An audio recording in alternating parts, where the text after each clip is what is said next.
ओम, आप सबका हार्दिक स्वागत है हमारे चैनल आर्य टू आर्य में। आइए आज हम नई कक्षा का आरंभ करते हैं और आज का विषय रहेगा राष्ट्रवादी कौन है। आज लगभग संसार में 200 से अधिक देश माने जाते हैं, क्योंकि यह सब एक ही धरती पे रहते हैं, इसलिए ये धरती के हिसाब से देखे जाए तो एक ही समान रूप से एक ही नागरिक कहलाते हैं। लेकिन फिर भी देश को अलग अलग भागों में बांटा गया है, इसलिए भारत को मिला के लगभग संसार में 200 के करीब देश है। आइए उस 200 देशों में से आपको आज एक भारत के विषय में बात करते हैं। क्या भारत में मनुष्य राष्ट्रवादी होते हैं? आइए समझने का प्रयास करते हैं कि राष्ट्रवाद किसे कहते हैं और राष्ट्रवादी कौन होते हैं। वैसे तो भारत में राष्ट्रवाद के मुद्दे बहुत होते हैं, जैसे कि यदि माना जाए भारत में ईश्वर के ऊपर चर्चा बहुत होती है, लेकिन सबसे अधिक भारत में ही अनिश्वरवाद फैला हुआ है। भारत में धर्म के ऊपर बहुत चर्चा होती है, लेकिन सबसे अधिक अधर्म भारत में फैला हुआ है। सबसे अधिक चर्चा भारत में सत्य पे होती है, लेकिन सबसे अधिक असत्य भारत में फैला हुआ है। सबसे अधिक भ्रष्टाचार पे चर्चा भारत में होती है, लेकिन सबसे अधिक भ्रष्टाचार भारत में फैला हुआ है। सबसे अधिक पाखंड पे चर्चा भारत में होती है, लेकिन सबसे अधिक पाखंड भारत में फैला हुआ है। सबसे अधिक चर्चा भारत में होती है बलात्कार की, लेकिन सबसे अधिक बलात्कार भारत में होते हैं। सबसे अधिक चर्चा होती है देशद्रोह की भारत में, लेकिन सबसे अधिक देशद्रोही पाए जाते हैं भारत में। वैसे ही असंख्य अपराध जिसकी चर्चा भारत में की जाती है, वह सब भारत में अधिकांश अधिकतर की मात्रा में पाए जाते हैं। आइए समझने का प्रयास करते हैं आज कि राष्ट्रवादी कौन होता है, ये किसे कहते हैं। क्या हर व्यक्ति राष्ट्रवादी होता है, या हम जिसे देख रहे हैं वह राष्ट्रवादी है? क्या भारत माता की जय के नारे लगाने से कोई राष्ट्रवादी हो जाता है? क्या कोई झंडा हाथ में लेने से राष्ट्रवादी हो जाता है? क्या कोई तिरंगे को सलाम करने से राष्ट्रवादी हो जाता है? क्या कोई राष्ट्रीय गान गाने से राष्ट्रवादी हो जाता है? क्या कोई प्रधानमंत्री को हाथ जोड़कर दंडवत प्रणाम करने से राष्ट्रवादी हो जाता है? आइए समझने का प्रयास करते हैं मुख्य रूप से कि राष्ट्रवादी कब होता है मनुष्य। किसी व्यक्ति को राष्ट्रवादी कहा जा सकता है यदि आप इस व्याख्या को समझ जाते हैं तो संसार की बहुत सी व्यवस्थाओं को आप समझ जाते हैं। यदि आप गलत मार्ग पे होंगे तो आप उचित मार्ग पे आने की कोशिश करेंगे।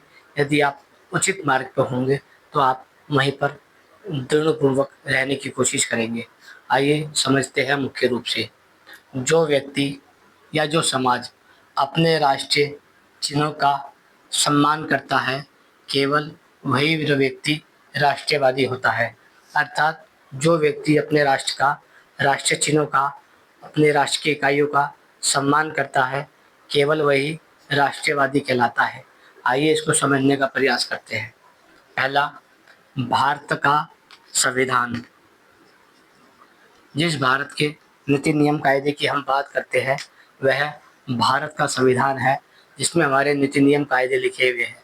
क्या मनुष्य को क्या क्या करना चाहिए और क्या मनुष्य को क्या क्या नहीं करना चाहिए, इसमें निषेध की गई और आज्ञा की गई दोनों प्रकार की बातें लिखी गई है। इसलिए जब तक मनुष्य भारत में रहता है तो उसके लिए ये परम कर्तव्य बनता है कि वह भारतीय सम्मान का, भारतीय संविधान को पढ़े, उसको समझे, उसके आदर्शों को अपनाए और उस पर निरंतर चल के कार्य करे। जब वह व्यक्ति भारतीय संविधान को नहीं पढ़ता, नहीं समझता, तब भी वह गलत नहीं है।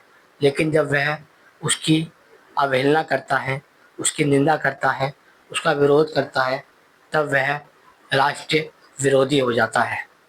दूसरा है भारतीय न्याय संहिता का सम्मान।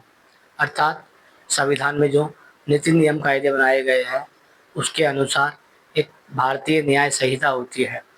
यह संहिता हमारी गुलामी से पहले की है, इसलिए हम इसे इंडियन पीनल कोड 1860 कहते हैं। जब हमारा भारतीय संविधान बना था ये उससे 90 साल पहले लागू हुई थी। हमारा जो दंड संहिता है वह भारतीय न्याय संहिता के अंतर्गत आता है, जो लगभग आज़ादी से 90 साल पहले का है। लेकिन भारतीय संविधान में एक अनुच्छेद आता है, उसमें लिखा है कि यदि न्याय संहिता सही प्रकार से कार्य नहीं करती है, यदि दंड संहिता सही प्रकार से कार्य नहीं करती है, तो राष्ट्रपति और सांसदों को पार्लियामेंट में बैठकर निर्णय करना चाहिए कि वह न्याय संहिता में कैसे बदलाव कर सकते हैं। अर्थात संविधान कहता है यदि न्याय संहिता बदलनी पड़े तो उसे बदल के उसमें सुधार किया जा सकता है। चाहे कठोर दंड हो तो उसे नॉर्मल किया जा सकता है, यदि नॉर्मल हो तो उसे कठोर दंड में बदला जा सकता है। यदि हम इन दोनों का सम्मान करते हैं तो हम राष्ट्रवादी हैं, और यदि इस दोनों की अवहेलना करते हैं तो हम राष्ट्रद्रोही हैं। यदि आपको किसी बात पर इसमें मतभेद दिखाई देता है तो आप उसके बारे में विचार रख सकते हैं, अपने उस पर चर्चा कर सकते हैं, उस पे वाद विवाद खड़ा कर सकते हैं, उस पर तर्क आदि रख सकते हैं, लेकिन आप पूर्ण रूप से भारतीय संविधान और भारतीय न्याय संहिता की अवहेलना और निंदा नहीं कर सकते। यदि आपका इससे मतभेद है तो भी आप मुख्य रूप से केवल अपना विचार रख सकते हैं कि जो आपको लगता है जो सही है आपके हिसाब से होना चाहिए, जो दूसरे के हिसाब से होना चाहिए, वह दोनों ही तर्क शास्त्रार्थ और विवाद चर्चा कर सकते हैं। तीसरा है राष्ट्रीय ध्वज का सम्मान। अर्थात जो राष्ट्रीय ध्वज होता है ये राष्ट्र का प्रतीक होता है। ये प्रत्येक मनुष्य के लिए ज़रूरी होता है। भारत के अंदर जो राष्ट्रीय ध्वज है उसमें मुख्य रूप से 4 कलर देखने को मिलते हैं। पहला है ऑरेंज कलर, दूसरा है सफ़ेद कलर, तीसरा है हरा कलर और चौथा है अशोक चक्र का ब्लू कलर। ये जो 4 कलर है ये सब कलर जो है परमपिता परमात्मा की जो ये खूबसूरत सी प्रकृति है उससे लिए गए हैं। संसार में कभी भी रंगों के आधार पर मनुष्य को नहीं बांटना चाहिए, ना ही उनसे मतभेद करना चाहिए, ना ही जाति के आधार पर, ना ही संप्रदाय के आधार पर, ना ही मत पंथ के आधार पर, और ना ही आस्था के आधार पर।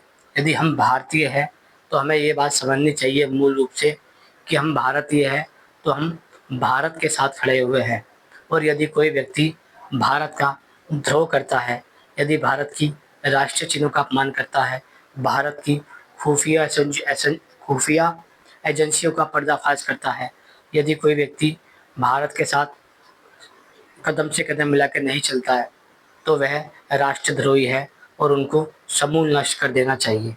आइए अब बात करते हैं कि जो ये राष्ट्रीय ध्वज होता है यह मुख्य रूप से या तो पार्लियामेंट, संसद भवन, राष्ट्रपति भवन या बड़े बड़े भवनों पे राष्ट्रीय चिन्हों के हिसाब से लगाया जाता है, या फिर बड़े बड़े चौक चौराहों पर बड़े से खम्भे में राष्ट्रीय प्रतीक के रूप में लगाया जाता है।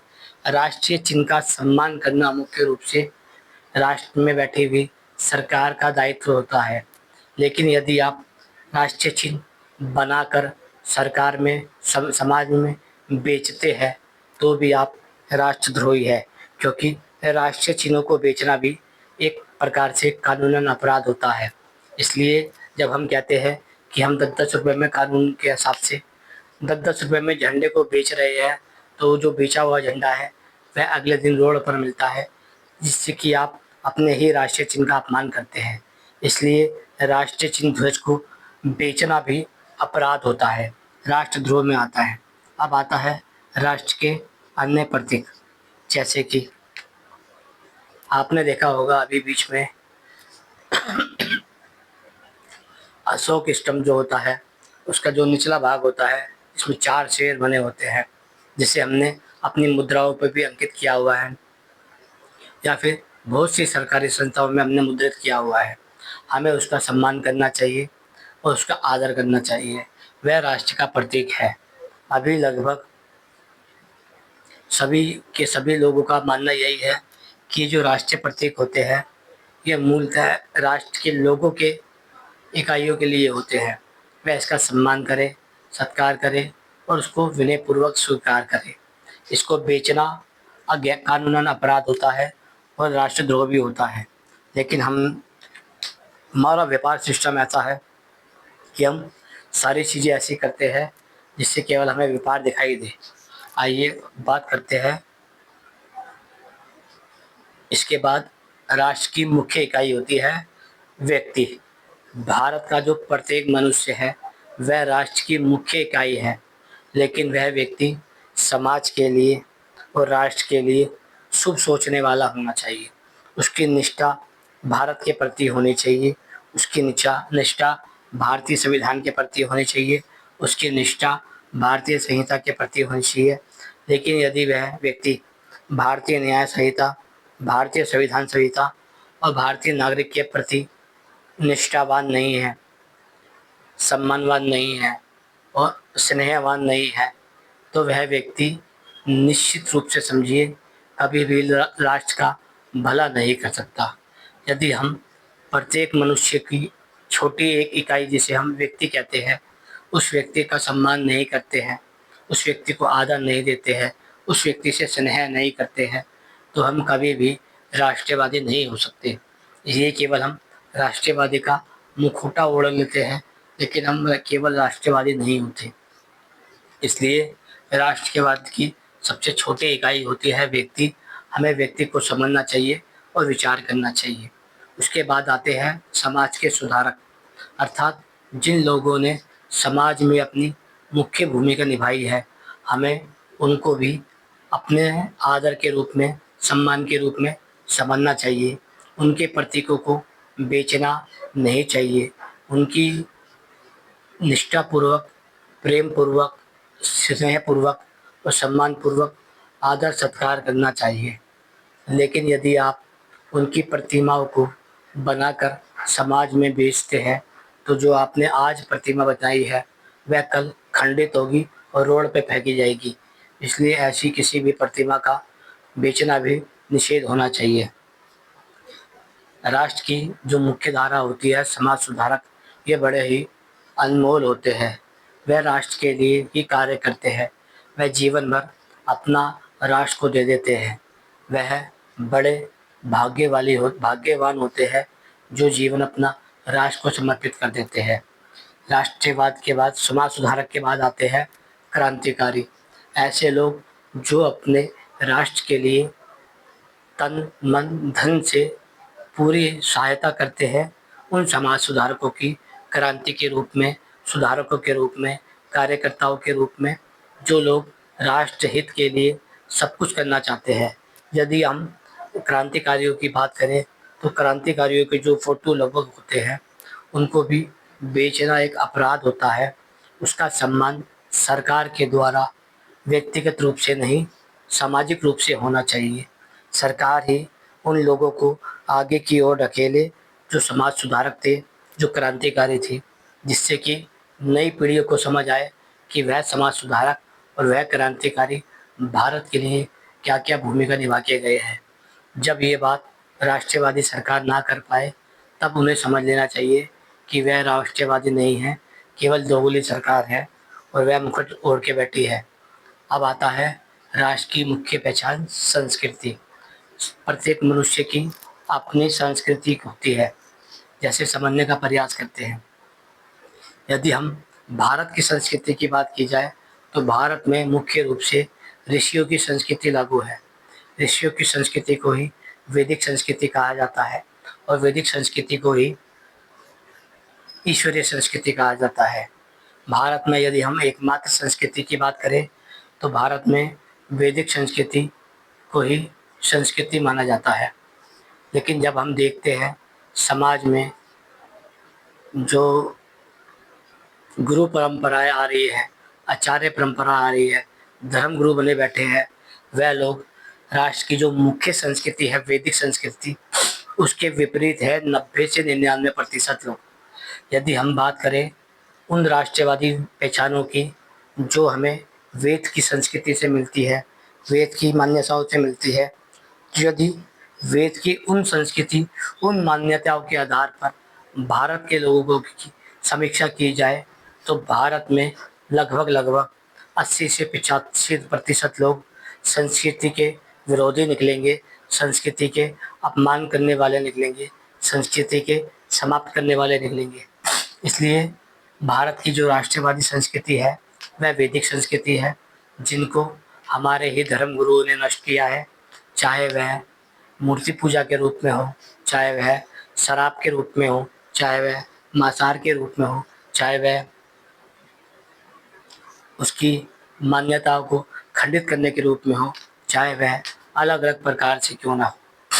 अब बात करते हैं हम भारत में जो मुख्य रूप से चल रहे हैं, जैसे न्यायालय, विद्यालय, स्वास्थ्यालय और अन्य शिक्षण संस्थाएं, जिसमें भारत की विद्याओं के बारे में, भारत के न्याय के बारे में और भारत के स्वास्थ्य के बारे में चिंता की जाती है, उसे ही न्यायालय, विद्यालय या स्वास्थ्यालय कहा जाता है।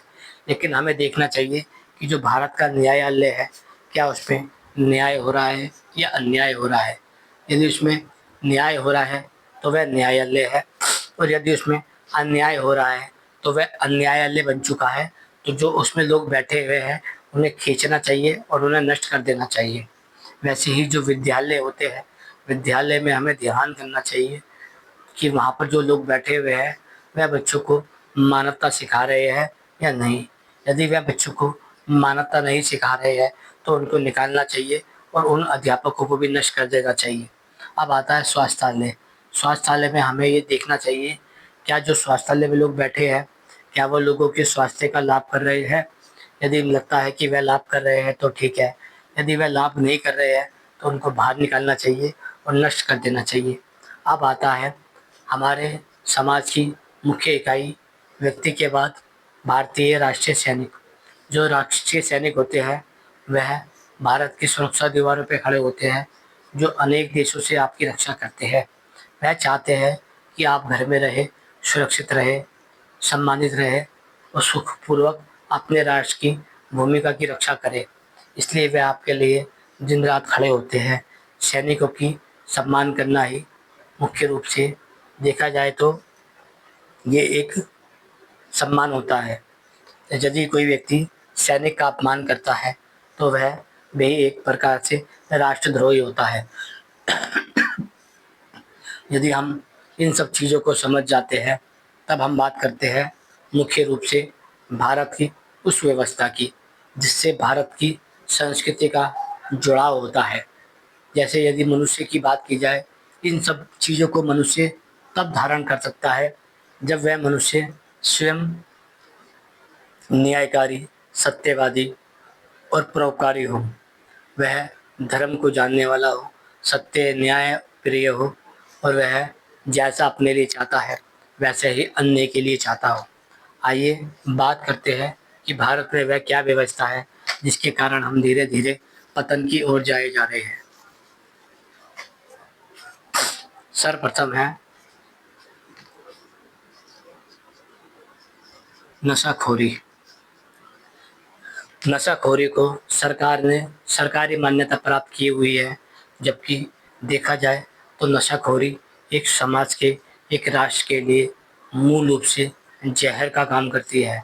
यदि कोई सरकार नशाखोरी को नियंत्रित करके नष्ट नहीं करती है तो वह सरकार मूल रूप से राष्ट्रद्रोही होती है, क्योंकि वह अपने राष्ट्रवादी लोगों को निर्माण ना करके वहाँ पर उनकी जवान पीढ़ियों को, उनके बच्चों को, उनके बूढ़ों को, उनके युवावस्था को शराब के नशाखोरी में धकेल देती है।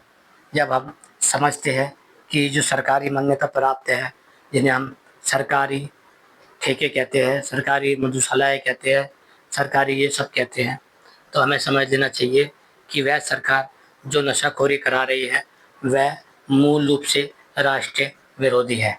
दूसरी बात आती है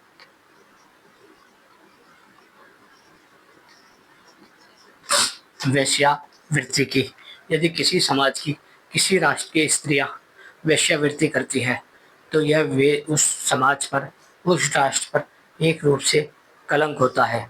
यदि आपकी बहन बेटियां, यदि आपकी समाज की स्त्रियां वेश्यावृत्ति करती हैं तो क्या आप इसे सम्मानजनक मान सकते हैं?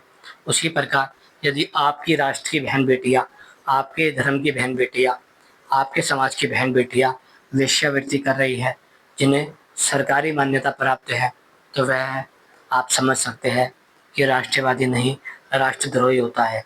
जो आपकी बहन बेटियों के व्यापार का पैसा खा रहा है, देह व्यापार का पैसा खा रहा है, वह सरकार कैसी होगी? तीसरा आता है मांसाहार,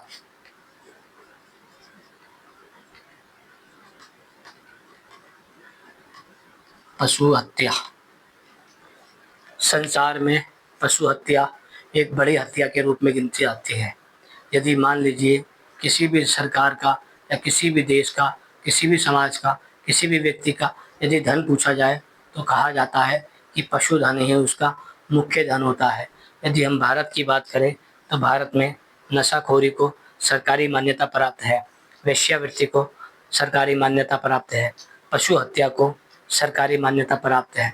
अब आप इस पे चिंता कर सकते हैं कि जो सरकार सरकारी मान्यता नशाखोरी को दे रही है, वेश्यावृत्ति को दे रही है, मांसाहार और पशु बलि को दे रही है, क्या वह सरकारें, क्या वह लोग राष्ट्रवादी हो सकते हैं जो अपने राष्ट्र की नीति, नियम और कायदे को भी नहीं मानते हैं? यदि आपकी समाज की बहन बेटियां ही वेश्यावृत्ति कर रही है, आपकी राष्ट्र की बहन बेटियां ही वेश्यावृत्ति कर रही है, तो आपके ऊपर ये कलंक है कि वह आपके राष्ट्र की है। यदि आपके अंदर कोई व्यक्ति, जवान व्यक्ति नशा कर रहा है तो यह व्यक्ति आपके ऊपर कलंक है। यदि कोई व्यक्ति पशु हत्या करके मांसाहार कर रहा है तो भी यह आपके ऊपर कलंक है। इसलिए राष्ट्रवादी केवल वही व्यक्ति है जो अपने समाज की बहन बेटियों की, युवाओं की, पशु पक्षियों की, राष्ट्रीय प्रतीकों की, राष्ट्रीय ध्वज की, राष्ट्रीय न्याय संहिता की, राष्ट्रीय संविधान की, राष्ट्र के मुख्य इकाई मनुष्य की, राष्ट्रीय मुख्य संस्कृति की और राष्ट्रीय चिन्हों का सम्मान करता है, न्यायपूर्वक उसे अप उसका उपयोग करता है और उसको सुखपूर्वक भोगता है। यदि संसार में आप राष्ट्रवादी हैं तो आपको यह समीक्षा करनी चाहिए कि आप राष्ट्रवादी तो है, लेकिन आप क्या इनमें से किसी चीज़ का उल्लंघन करते हैं या नहीं करते हैं। जब आप इस बात को समझ जाते हैं तो धीरे धीरे बहुत सी चीज़ों को समझ जाते हैं। यदि आप पशु हत्या करते हैं या पशु हत्या में किसी भी प्रकार से भागीदारी है तो आप राष्ट्रवादी नहीं हैं। यदि आप वेश्यावृत्ति करते हैं या वेश्यावृत्ति में किसी भी प्रकार से भागी है तो आप राष्ट्रवादी नहीं हैं। यदि आप नशाखोरी करते हैं और नशाखोरी में किसी भी प्रकार की भागीदारी है तो आप राष्ट्रवादी नहीं हैं। यदि आप राष्ट्रीय प्रतीकों का सम्मान नहीं करते हैं, उसे बेचते हैं, तो आप राष्ट्रवादी नहीं हैं। यदि आप राष्ट्रीय ध्वज का सम्मान नहीं करते हैं और उसे बेचते हैं तो आप राष्ट्रीय उसका राष्ट्रवादी नहीं है। यदि आप न्याय संहिता का सम्मान नहीं करते हैं तो आप राष्ट्रवादी नहीं हैं। यदि आप संविधान का सम्मान नहीं करते हैं तो आप राष्ट्रवादी नहीं हैं। यदि आप भारत की के साथ पूर्ण रूप से नहीं खड़े हैं तो आप राष्ट्रवादी नहीं हैं। यदि आपका राष्ट्र के प्रति निष्ठा नहीं है, अर्थात ईमानदारी नहीं है, स्नेह नहीं है, अर्थात प्रेम का स्वभाव नहीं है, सम्मान नहीं है, अर्थात सत्कार नहीं है, तो आप राष्ट्रवादी नहीं हैं। जो मनुष्य अपने राष्ट्र के प्रति निष्ठावान, स्नेहवान और सम्मानवान होता है, वह ही व्यक्ति मुख्य रूप से राष्ट्रवादी होता है। जो मनुष्य निष्ठावान, स्नेहवान, सम्मानवान होता है, वह भारतीय न्याय संहिता, भारतीय संविधान संहिता, भारतीय राष्ट्रीय ध्वज, भारतीय राष्ट्रीय पचिन्ह और समाज की संस्कृति, समाज के उन समाज सुधारक क्रांतिकारियों के साथ खड़े होते हैं जो भारत में न्याय स्थापित करते हैं, धर्म विकास स्थापित करते हैं और समाज स्थापित करते हैं। हम ऐसे व्यक्तियों को समझना चाहिए, जानना चाहिए। इसलिए आशा करते हैं आपको समझ आ गया होगा कि राष्ट्रवादी कौन होता है और राष्ट्रवादी कौन नहीं होता है। इसलिए हर कोई राष्ट्रवादी बन सकता है, लेकिन हर कोई राष्ट्रवादी होता नहीं है। होने के लिए और बनने के लिए मुख्य रूप से दो ही अंतर है। यदि मनुष्य सत्य सत्य ग्रहण करता जाएगा और असत्य असत्य छोड़ता जाएगा तो वह राष्ट्रवादी बनता जाएगा, और यदि वह असत्य असत्य ग्रहण करता जाएगा और सत्य सत्य छोड़ता जाएगा तब वह राष्ट्रद्रोही होता जाएगा। हम आशा करते हैं ये विषय आपको समझ आ गया होगा और यदि ये समझ आ गया है तो उसको शेयर कीजिए, लाइक कीजिए, सब्सक्राइब कीजिए। ओम नमस्ते।